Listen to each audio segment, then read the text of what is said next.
అయితే 12వ శతాబ్దం కాలం నాటి శివాలయం ఇది. సో చాలా చిన్నది, పల్లెటూరులో కాబట్టి ఇంత చిన్నగా ఉన్నది. సో ఇక్కడ కూడా బోర్డు అయితే మెన్షన్ చేశారు, 12వ శతాబ్దం నాటి శివాలయం శ్రీ బ్రహ్మరాంబ మల్లికార్జున స్వామి వారి దేవాలయం ఇది. సో ఇక్కడైతే చాలా రకాల పూజలు కూడా చేస్తారు. కోటి దీపోత్సవం కూడా ఇక్కడైతే జరిగింది ఇంతకు ముందు. సో ఇది శివాలయము.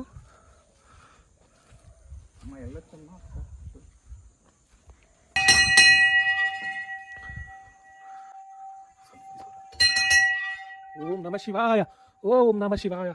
చాలా పురాతన కాలం నాటి శివాలయం కూడా చాలా కిందికైతే ఉన్నది శివాలయము. ఓం నమ శివాయ.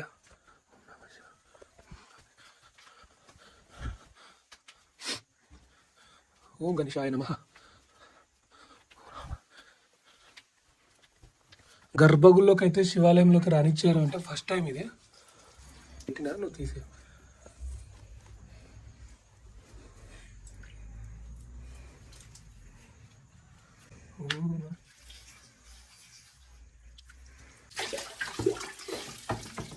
ఇదే 12వ శతాబ్దం నాటి శివాలయం. చాలా ప్రాచీనమైన శివాలయం. ఇక్కడైతే నాగబంధం తోటి నిర్మించిన శివాలయం అయితే ఇది ఇక్కడ.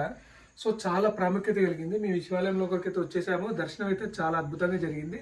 ఇక్కడ నుంచి అయితే వెళ్ళిపోతున్నాం. ఇంట్లోనైతే వెళ్ళాల్సి వస్తుంది, ఎందుకంటే పైకి తగిలితే రాళ్ళు తగులుతాయి కాబట్టి.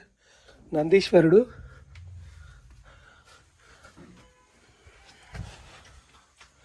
చెయ్యెత్తి వెయ్యలేక నేను ఎవరు వెళ్ళండి మాట.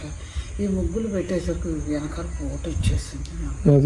పురాతన శివాలయం అమ్మా. ఈ గుడి ప్రాముఖ్యత అంటే ప్రతి పౌర్ణమికి అమ్మాయి పాము వస్తుందండి. ఈ మధ్య అస్తమానం తిరిగిస్తాను. వస్తుందమ్మా. పూజ అయ్యగారు ఎవరు, మీరే చేస్తారా పూజ కూడా? చేస్తానండి అర్చన. ఓకే అండి. ఇక్కడ జీతం ఎవరండి, ఎవరుంటారండి చెప్పండి. కనీసం దీపారాధన ఖర్చు కూడా ఎవరు వచ్చి చేస్తారు? ఇది మాకు వంశపారంపర్యంగా వస్తుంది. మళ్ళీ తక్కువ వాళ్ళండి ఇంటి దగ్గర ఉండే కంటే ఇక్కడే రేటు కదా.